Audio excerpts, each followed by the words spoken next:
Namoota YouTube fi TikTokiin keessan isinii guddachuu danda'ee fi akkasumas hordoftoota hedduu horachuu dadhabdanii karaa salphaa karaa ajaa'ibaa ta'e isinii qabadde dhufe.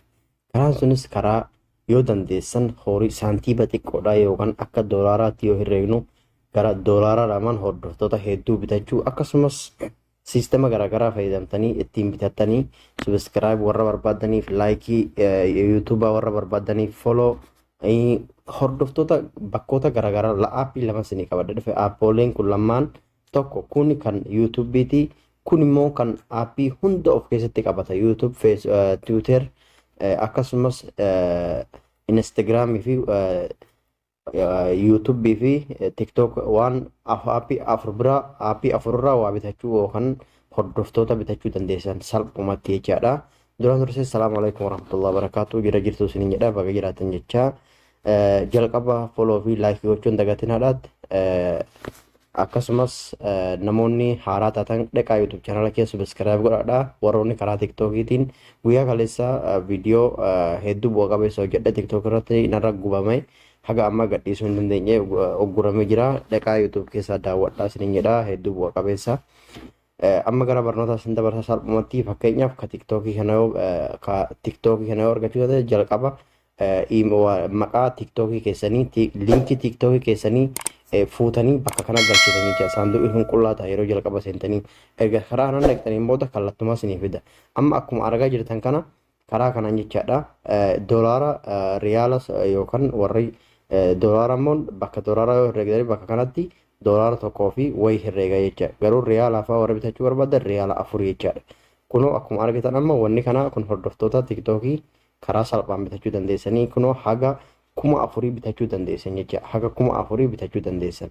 Akkasumas kiwii 1,000 qabaatan nama 100 bitachuu dandeessan. Kiwii 1,000 sanas karaa salphaadhaan bitachuu foo barbaadan siistema garaagaraa fayyadamuu barbaadan kinoo ka jalqabaa kanarratti karaa itti bitatan jecha karaa itti bitatan fakkeenyaaf amma gara doolaara 3 500 bitachuu dandeessaa. Akkasumas immoo doolaara 9 2,500 bitachuu dandeessaa. 2,500 kanaan hordoftoota hedduu bitachuu dandeessan. Akkasumas siistema garaagaraa guyyaa tokkorraa haga guyyaa torbaatti fakkeenyaaf guyyaa torbaa geessa 150 bilaashii sii kenna guyyuurraa sii kenna jecha.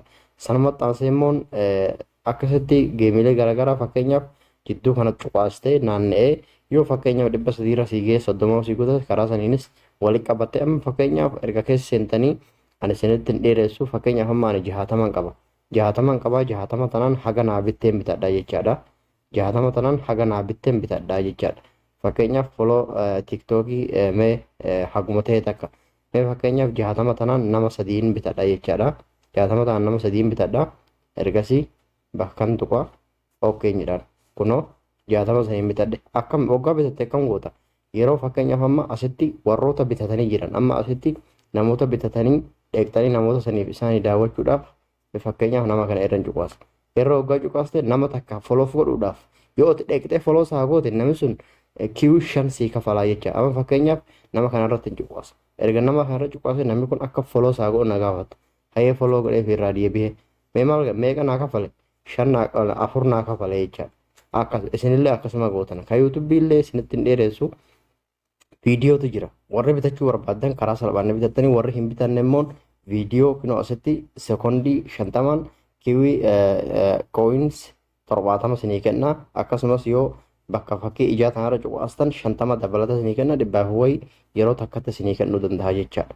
Erga san walitti qabataniin booda amma fakkeenyaaf asittani 1,000 fi wayiin qabaa waa bitachuu barbaada. Fakkeenyaaf amma wanni bitachuu amma dura yeroo lamatti bitadheen jiraanii kunoo akkuma argaa jirtan amma dura yeroo lamatti bitadheen jira 10,000 yeroo lama bitadheen jira laayikii 10,000 jecha.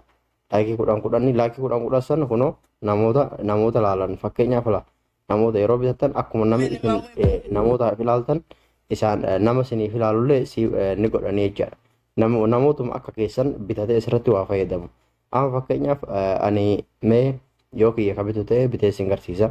Amma fakkeenyaaf kunoo hordoftoota yookaan nama laalan nama 900 nama 10 bitachuu barbaada jecha. Fakkeenyaaf 1,000 wayiin qaba waan ta'eefu maaliin godhuu qaba dirqama linkii YouTube kiyya keessa dhaqeetiniin YouTube kiyya keessa seenee jecha. YouTube kiyya keessa seenee linkii fuudha ergan haga natti bitadhu qabaachuu kiyya ergan beeke viidiyoo kana dalaksiistan immoo salphumatti waasan argachuu dandeessanii jechaadha. Fakkeenyaaf ana amma linkii YouTube kiyyaan dhaqaa keessa seenaa jechaadha. Kunoo warroonni TikTokidha viidiyoon kun hedduu bu'a qabeessa viidiyoo akkaataa WhatsApp itti fayyadaman WhatsApp takkorraa WhatsApp keessan osoo sinjala hin gubatin lakkoofsa jijjiirachuu kan jedhu irratti jedheen jira achidha as dhaqaa daawwadha. Fakkeenyaaf amma linkii fuudha erga linkii YouTube kiyyaa san fuudhee sittiin gala maan godhe ergasii bakka aadatti kanan dhaha jecha asirran dhaha kunoo akkanatti naa baasa 900 hordoftoota 10 yookaan sekondii 400 fi sekondii 45 bitachuu barbaada jecha 900 akkasii godhe viidiyoo haga dhumtutti eegaa jecha. Kinoo erga viidiyoon dhumte exitana tuqeen deebi'aa exit tuqee deebi'ee kunoo akkuma argaa jirtan ammagaa bitadheen jira jechaadha. Kiwii 10 bitadheen jira kunoo asirratti herreega naaf eegaleera jecha akka namoonni ilaalanii jecha namoonni akka ilaalaniif dalaga eegaleera jechaadha.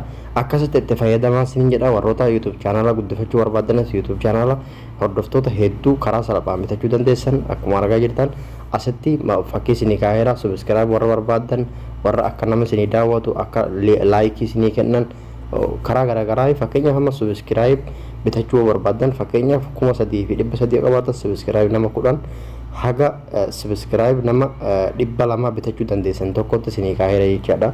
Kiwiin kun immoo salphaadha bitachuu barbaadanis saantiiba xiqqoodha jechaadha. Yommuu viidiyoo dalaksiisuu barbaadanis viidiyoo automaatikal dalaksiisa jechaadha. Viidiyoo automaatikal dalaksiisa jechaadha matuma isaatiitii yoo viidiyoo automaatik bakka kana banaa keessanii automaatika ofuma bilbila keessan dalaksiistanii keenyaan ofuma akkasitti itti fayyadamaa sinin jedha. Haga barnoota dhufu walitti deemuun nagaan naa tura. Like, share, subscribe gochuu hin dagatinaa. TikTok kiyyas follow godha linkii koppii naa godha.